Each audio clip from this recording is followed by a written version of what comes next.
Hello and welcome to this CSS course. So what is CSS? CSS stands for Cascading Style Sheets. It describes how HTML elements are to be displayed on screen, paper or in other media. CSS saves a lot of work. It can control the layout of multiple web pages all at once. So why we use the CSS?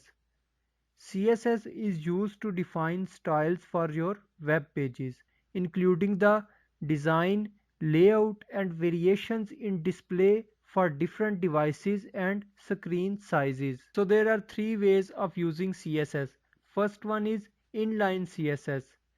It is placed directly into the HTML element. The second one is internal CSS, which is placed into a separate area within the head tag. And the last one is external CSS, which is placed into a separate file and then connected to the web page.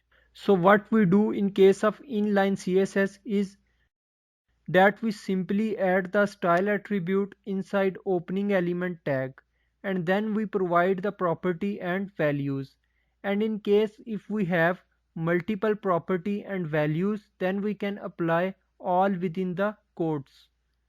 There are two more ways of adding CSS, and those two ways are more suitable when we have to create bigger projects like complete website or making some landing pages.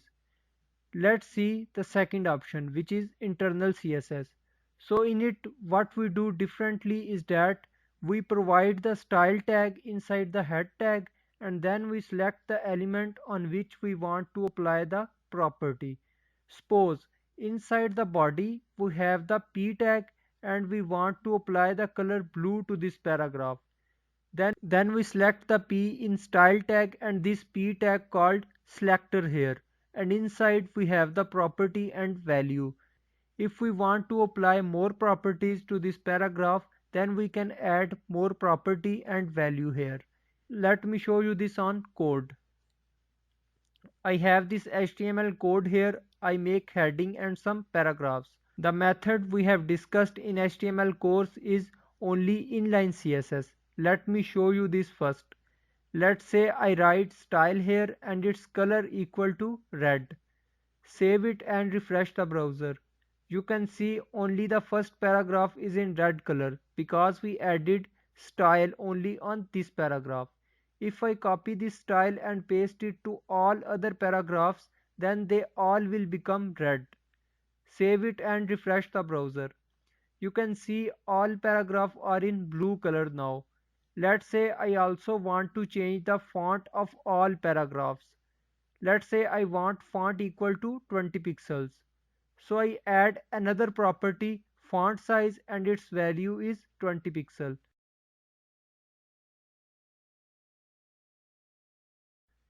Save it and refresh the browser. You can see the font size changed. Now one problem that we see over here, especially when we have bigger code and when we are adding so many properties to each individuals, then it's not only gonna mess up the entire code, but it is also difficult to navigate on the document because it mixes up both the CSS and HTML. So its simple solution is internal CSS. Let's remove all the style attributes from paragraphs. Now just go into the head tag and add style tag. In this I have to select the element which is known as selectors. Let's say I want to apply style on P tag. So I select P here and then the parentheses. And inside I add color equal to red and font size equal to, let's say, 50 pixels. So now we are separating the CSS from HTML within the HTML document. Save it and refresh the browser. You can see the style applies on all the paragraphs. So there is one disadvantage of this method. Suppose you have big HTML document and in it you have lot of elements and properties. So in that case, while you are separating CSS from HTML, but still it will increase the page length, so it still looks messy. So for its solution, we use the third method, which is external CSS. So using external CSS is very similar to using the internal CSS. It has the same rules. We have selector and then properties inside. The only difference is that we create a separate file for CSS and we name this file anything you want here. I write its name style, but it has to end with .css like HTML file. Like HTML file ends with .html, similarly CSS files ends with .css. Then it starts working, but that's not all. You have to provide a link to external sheet, because when we create external sheet it can be inside the same folder or it can also be inside the different folder. So we have to provide the link so HTML knows which file to refer to. So we have to use this link tag inside this head tag again. And first attribute inside this is rel, which is equal to style sheet.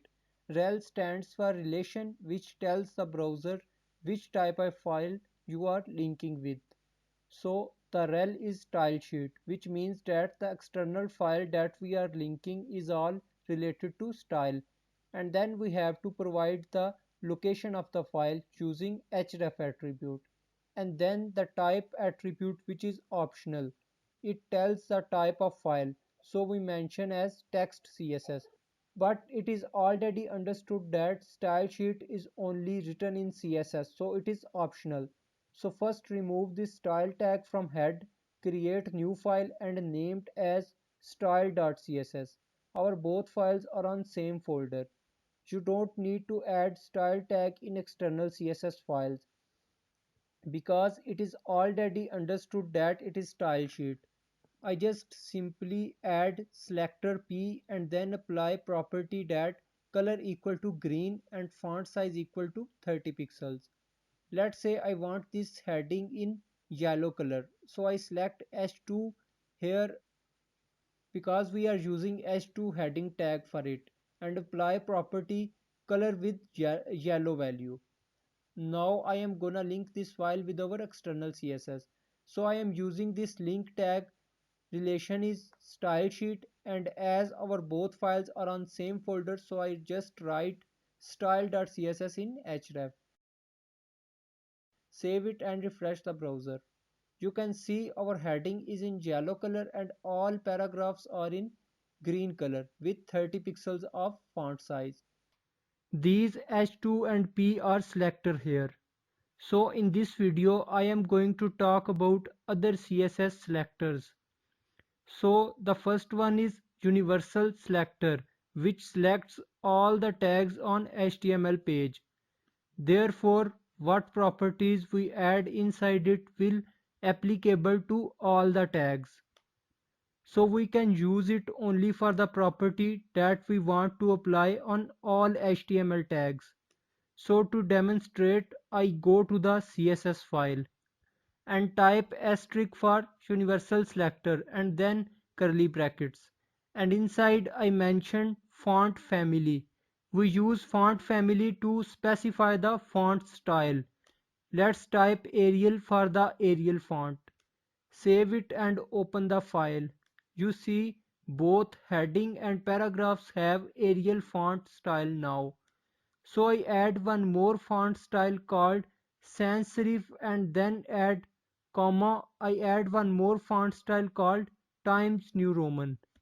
It is recommended to add 3-4 different font styles because if the browser don't support the first font style Arial, then it will go for the second font style, which is sans serif, and if still browser don't support it, it will go for the third option, which is Times New Roman. So it is good approach to add 3 or 4 different font styles. Let's talk about another selector, which is element type selector. Using element selector, we simply mention the element that we want to style. Like in previous video, we use element selector. We want to style paragraph, then we simply select the p tag and style it. Similarly for heading also, we select h2 tag and apply style attributes on it. if both paragraph and heading has same properties, so we don't need to add it separately. I just write comma and then write h2 with p tag. Save it and refresh the browser. You can see both heading and paragraphs have same style properties. The next CSS selector is Descender Selector Combinator. Let me give you an example for better understanding. I make header tag. This is for example purpose. You can make any tag like div, span, any tag you want. Inside it I make a paragraph. I have other paragraphs also on my page, but if I only style the paragraph which is in header tag, so for this we use this selector. So I go to my style.css file and here I write header first and then I write p tag, and in curly bracket I add the properties and value. Now these properties will only work for the paragraph which is inside the header tag, not all the paragraphs of this document. Save it and refresh the browser. You can see orange color is applied on only the paragraph which is in header tag. So that's why this selector called descendant, because this p after header means that the p element is descendant or the child element of header. Let's make a div inside this header tag and make another paragraph inside this div. Now if we want to apply style properties on the paragraph which is in the div, so to further narrow down I add div after header and then the p, and after that I apply properties and values.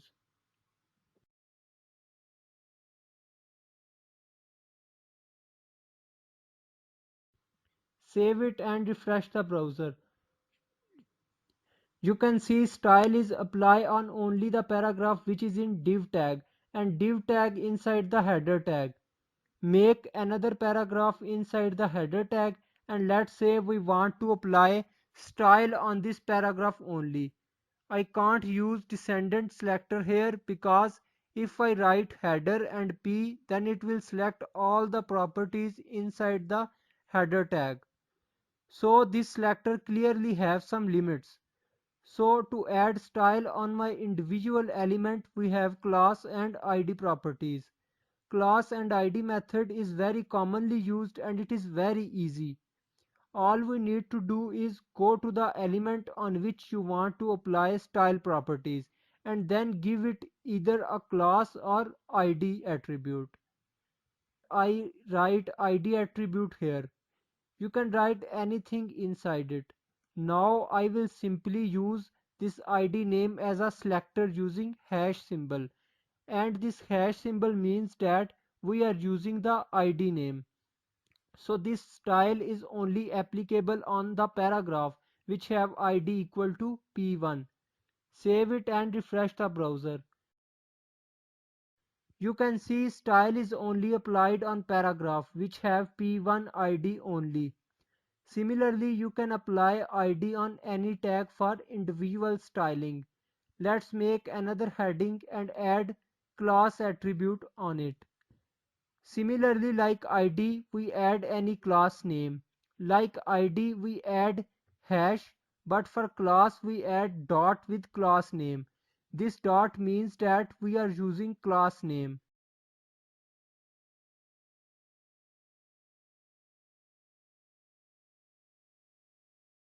Save it and refresh the browser.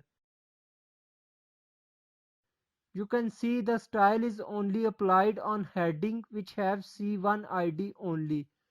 Now what is the difference between class and ID? Well, there is one important difference and it can help you to decide whether you should use ID or class attribute. And that difference is that ID is unique but classes are not. What this simply means is that if you have given an ID to the paragraph, then you cannot use the same ID name anywhere on the document. So suppose that you want to apply the same style properties to another element. Well, it is not possible using the ID, because if you add the ID attribute and give the same name, then it won't work. You have to write different name for each element. On the contrary, this is not the case with the class attribute. You can repeat the same class name, and when you select the class name as a selector, then it will apply the properties to all the elements having that same class name. After this we have few other selectors as well, but we will discuss them in next video to avoid mixing things. So keep practicing it and see you in the next video. Thank you. Hello and welcome back. In the previous lesson, we learnt about three different ways of adding CSS.